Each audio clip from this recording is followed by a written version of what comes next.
you're dealing with back pain a little bit for the day, do B day. So B day is a little bit more concentrated on the lower back, but in a way that it's not going to affect the lower back and still allow it to heal properly.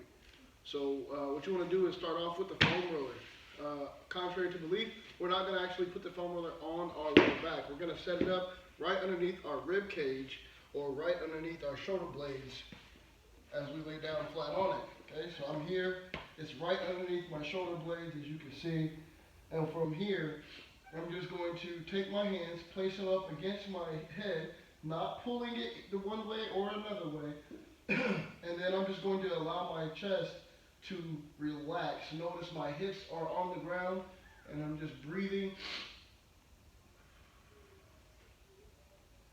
We're not forcing, we're not pressing. I'm just letting my head just rock back and just relax.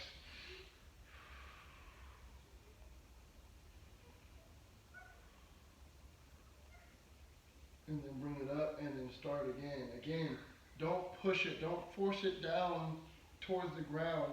Just let gravity and your mobility that you currently have do the work for you.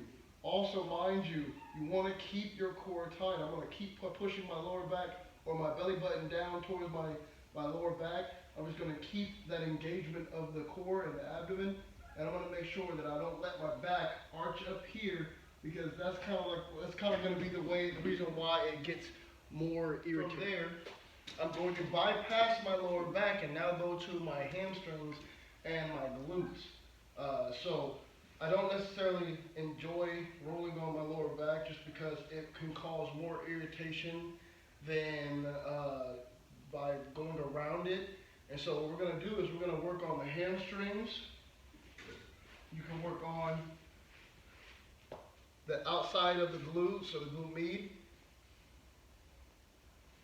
all the way up towards the hip bone. And then you can go ahead on the majority of the butt. But you don't necessarily need to put the foam roller on your lower back muscles. Okay? Those muscles are small. They don't want to be mobile. They want to be stable. So we don't want them to relax too much. We just want them to kind of like rest and recover on their own time. The next exercise is going to be the cat-cow. This one, we want to make sure that our shoulders are on top of our hands, hips on top of our knees, and then we're just going to press slowly up towards the ceiling.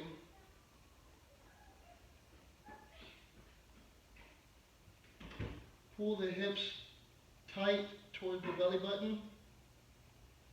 Pull the chin tight towards your chest. Take a few deep breaths. As you take those deep breaths, you want to squeeze a little bit harder, push a little bit harder through the ground to arch your back up higher. And then we're going to go back into the opposite direction. Hips will go out and down. Head will come out and up.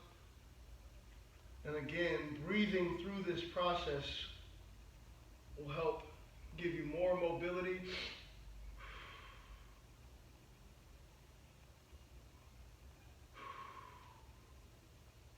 Okay, nice and easy, nice and slow, and repeat.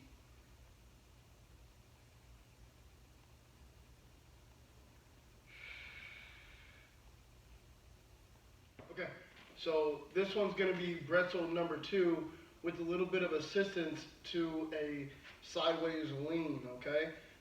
Also, if you want to add in the normal bretzel at this point in time, go ahead and do that bretzel, the bretzel number 2, the normal way, how you know how. But this one is going to be with TRX assisted. So what you want to do is you want to start with the front leg away from, on the outside of the TRX straps. You want to be lined up straight ahead with the TRX anchor towards your head, and then from there, separate the band, the straps.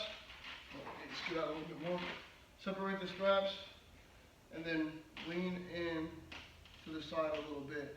And the more I press out against this hand, the more lean that I can get with it, and you'll feel this all the way up your lat or up to the side of your rib cage. You can go ahead and pull that way, but we're just going to experience this stretch a little bit from the side, and then you'll flip around the opposite way. So you'll place your arms out in front of you, let your head rest down towards the ground. I like to take my fist, place it on my forehead, and then I'll be using my right arm and my left leg to raise towards the ceiling. So toe towards the ground, heels kicked up towards the ceiling, and you're just going to lift the back of your hand and your heel towards the ceiling, nice and controlled, making sure to keep the abs engaged the entire time.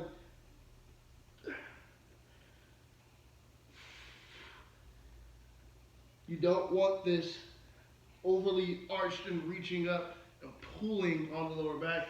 You want to press those 2 points, the hand and the heel, up towards the ceiling. The last one is going to be quadratic position, and we're going to press the heel up towards the ceiling to get a good glute activation. Both hands on the ground.